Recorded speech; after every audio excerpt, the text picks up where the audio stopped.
I'm noticing more and more how much the field of mental health needs trailblazers. Yep. People that are willing to build original businesses that actually have big impact on the folks that need us the most. All right. Now, here's the thing. Becoming a trailblazer is going to require courage, commitment, and clarity, right? You got to know your purpose. You have to be willing to challenge the status quo. Because honestly, the status quo needs a little bit of innovation if it's going to impact people in fresh and relevant ways, right? It needs a little bit of innovation too, so that you can lead by example for those new mental health professionals that are entering the field, right? I believe that being a trailblazer is about really embracing authenticity. Like, even when it's uncomfortable, even, when it means that you're going to be standing out instead of blending in, it's being willing to be seen, right? Because trailblazers must be the folks that are making waves, taking risks, forging new paths. That way, other people can be inspired to follow them, right? So think about what would be required for you to really step into your true authority as a mental health professional, right? Like where you were able to just bring your whole self to your work. See, for me, that is what's most important.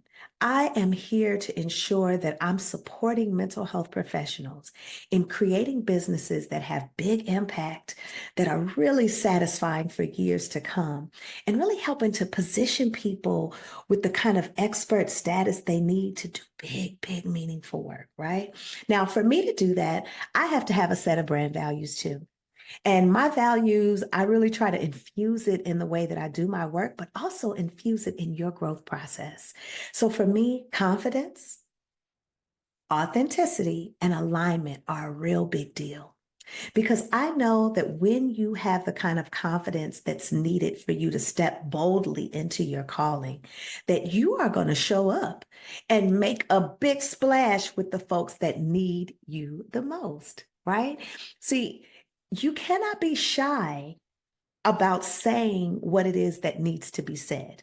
You cannot be shy about like allowing yourself to be seen. If you're going to have impact, you gotta make a splash, right? And it requires confidence to do that, right?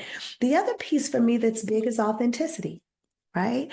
I know that imposter syndrome is real, right? Like it is real.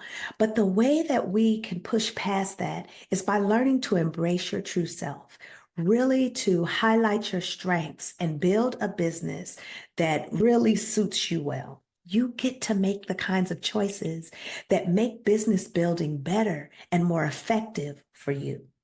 Now, lastly, this piece around alignment. This value for me, I have seen this become more and more important over my years in coaching therapists because it's one thing to work hard to create a business, but if that business you've created is not in alignment, you're going to find over years to come, you're prone to burnout, you're not feeling satisfied with your work.